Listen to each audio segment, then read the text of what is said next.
2024-এর আগস্টের ক্ষমতার পট পরিবর্তনের পর একটা প্রশ্ন সবচেয়ে বড় হয়ে উঠছিল। সেটি হলো যে চাঁদাবাজি বা দুর্নীতির যে সংস্কৃতি, সেটি কি আসলে বন্ধ হবে?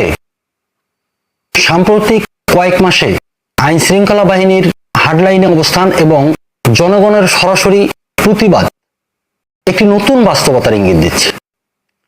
ঢাকা থেকে চট্টগ্রাম, নারায়ণগঞ্জ থেকে পটুয়াখালী, দেশের সর্বত্রই চলছে চাঁদাবাজির এক মহোৎসব। অবশ্য আইন শৃঙ্খলা রক্ষাকারী বাহিনীও অভিযানে নেমে পড়েছে। কিন্তু এই অভিযান কি কেবলই চুনোপুটুদের বিরুদ্ধে, নাকি এবারের অভিযানে রাঘব বোয়ালরাও ধরা পড়ছে? সেটি একটি প্রশ্ন। দর্শক, আমরা এই ভিডিওতে আলোচনা করব বাংলাদেশের সাম্প্রতিক চাঁদাবাজি এবং চাঁদাবাজ বিরোধী যে অভিযান, তার বাস্তবতা নিয়ে। গত মে মাসের শুরুতে ঢাকা মেট্রোপলিটন পুলিশ একটি বিশেষ অভিযানের শুরু করে। মাত্র 48 ঘন্টায় 152 জনকে আটক করা হয়, যার মধ্যে 58 জনেই তালিকাভুক্ত চাঁদাবাজ।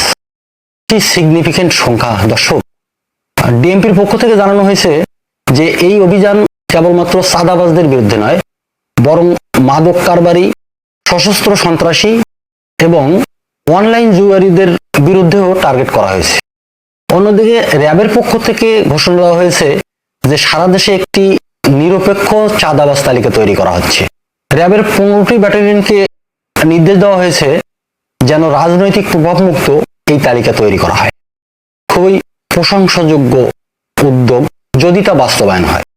এই ঘোষণাটি অত্যন্ত গুরুত্বপূর্ণ এ কারণেই যে অতীতে আমরা দেখেছি যে চাঁদাবাজ এবং দুর্নীতিগ্রস্তদের সঙ্গে রাজনৈতিক সংশ্লিষ্টতা একটি গুরুত্বপূর্ণ বিষয়, যে কারণে এদের বিরুদ্ধে আসলে কার্যকর কোনো পদক্ষেপ নেওয়া যেত না।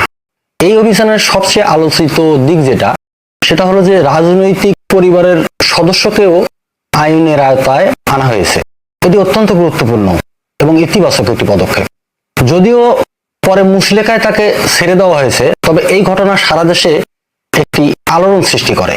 পরে অবশ্য বিএনপির অঙ্গ সংগঠন যুবদল থেকেও তাকে দলীয় শৃঙ্খলা ভঙ্গের দায়ে বহিষ্কার করা হয়েছে। আমরা অতীতেও দেখেছি এরকম বহিষ্কারের ঘটনা বিভিন্ন রাজনৈতিক দল থেকে। এগুলোকে আসলে বিশ্বাস করা কঠিন। জানি না এক্ষেত্রে তার ব্যতিক্রম হবে কিনা। নারায়ণগঞ্জের রূপগঞ্জ সিদ্ধিরগঞ্জের এমপি আজহারুল ইসলামের পুত্র খায়রুল ইসলাম সাজিব চাঁদাবাজির ঘটনায় আটক হন। তার বিরুদ্ধে অভিযোগ উঠেছে তিনি শিল্প প্রতিষ্ঠানের গাড়ি থামিয়ে থামিয়ে চাঁদা আদায় করেন এবং স্ক্র্যাপ ব্যবসা নিয়ন্ত্রণের চেষ্টা করেন। শুধু নারায়ণগঞ্জে না দর্শক, পটুয়াখালীতেও একই চিত্র। বাউফল উপজেলার ছাত্রদল সভাপতি আব্দুল্লাহ আল ফাহাদ একটি ব্যবসা প্রতিষ্ঠানে হামলা এবং লুটের মামলায় তাকে অ্যারেস্ট করে কারাগারে পাঠানো হয়। দর্শক, এই ঘটনাগুলো দেখিয়ে দিচ্ছে যে দলীয় পরিচয়ের আড়ালে কিভাবে সারা দেশে চাঁদাবাজি চলছে। এটা অতীতেও হয়েছে, বর্তমানেও হচ্ছে। পরিবর্তন কিছু হয়েছে বলে এখনো মনে করার কোনো যুৎসই কারণ নেই।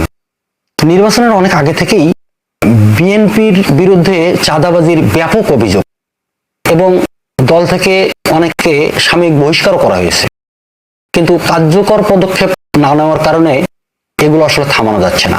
বর্তমানে যা দলের জন্য বা সরকারের জন্য গলার কাটা হিসেবে দেখা দিয়েছে, এটি সরকারকে বিবেচনায় নিতে হবে। তবে দর্শক, শুধু আইন শৃঙ্খলা রক্ষাকারী বাহিনীর অভিযান নয়, বরং এবারে আমরা লক্ষ্য করছি যে সাধারণ মানুষও চাঁদাবাজির বিরুদ্ধে রাস্তায় নেমে এসেছে। এটি চোখে পড়ার মতো। চট্টগ্রামের পতেঙ্গা রাসমণি ঘাটে জেলেরা চাঁদাবাজির প্রতিবাদে মাছ এবং বরফ রাস্তায় ঢেলে প্রতিবাদ জানিয়েছেন। এটিও একটি প্রতিবাদের দৃশ্যমান ঘটনা। আসলে দর্শক, জনগণ রাস্তায় না নামলে এইসব সমস্যার সমাধান হবে এটি আমি মনে করি না। খোদ ঢাকার আদাবরে একটি এমব্রয়ডারি ফ্যাক্টরিতে চাঁদাবাজদের হামলার প্রতিবাদে সেখানকার শ্রমিক এবং স্থানীয় জনগণ থানা ঘেরাও করে। এটিও এক দারুণ প্রতিবাদ জনগণের পক্ষ থেকে। আসলে জনগণ জেগে না উঠলে এইসব সমস্যার সমাধান হবে না। এবং জনগণের পক্ষ থেকে যে এই প্রতিবাদ, এটি প্রশাসনের উপরেও অতিরিক্ত চাপ সৃষ্টি করবে বলেই আমি মনে করি। এবং এই পরিস্থিতিতে দেশের রাজনৈতিক দলগুলোর পক্ষ থেকেও আসছে কঠিন বার্তা। বাংলাদেশ জামাতে ইসলামের আমির ডক্টর শফিকুর রহমান চাঁদাবাজিকে দুর্নীতির ভাইরাস হিসেবে অভিহিত করেছেন। নিঃসন্দেহে এটি খুবই জুৎসই একটি কথা। তিনি আরো বলেছেন, দেশকে এই ভাইরাস থেকে মুক্ত করতে হলে প্রয়োজনে আরেকটি বিপ্লবের প্রয়োজন হতে পারে।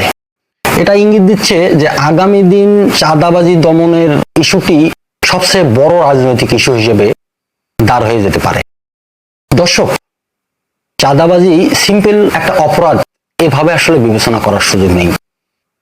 বলা যায় যে চাঁদাবাজি আসলে দেশের সব রকম অপকর্মেরই একটা পরোক্ষ বা প্রত্যক্ষ কারণ। বিশেষ করে অর্থনৈতিক উন্নয়নের এটি একটি বড় বাধা। এটিকে নির্মূল করতেই হবে। বিএনপির 152 জন গ্রেপ্তার, যার মধ্যে 58 জন তালিকাভুক্ত সন্ত্রাসী, এবং র্যাবের পক্ষ থেকে যে নিরপেক্ষ চাঁদাবাজ তালিকা তৈরির উদ্যোগ নেওয়া হয়েছে, এই সকল পদক্ষেপ তখনই সফল হবে যখন এগুলো পুরোপুরি রাজনৈতিক প্রভাব মুক্ত হবে। অন্যথায় ইতিবাচক কোনো ফলাফল আসবে না, এটা নিশ্চিত।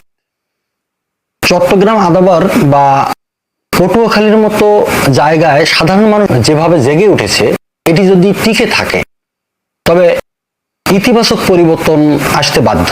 এ কারণে জনগণকে আরো বেশি সচেতন করতে হবে, এইসব প্রতিবাদে তাদেরকে সম্পৃক্ত করতে হবে। কিন্তু তারপরেও একটা প্রশ্ন কিন্তু থেকেই যায়, সরকার কি পারবে সত্যিকারের চাঁদাবাজ মুক্ত বাংলাদেশ উপহার দিতে, নাকি এটি কেবলই সাময়িক দমন? উত্তরটা সময়ই দেবে। দর্শক, আপনার মূল্যবান মতামত কমেন্টে দিয়ে যান। ভিডিওটি ভালো লাগলে লাইক, কমেন্ট এবং শেয়ার দিন, এবং আমাদের চ্যানেলটি সাবস্ক্রাইব করে সাথে থাকুন। ধন্যবাদ।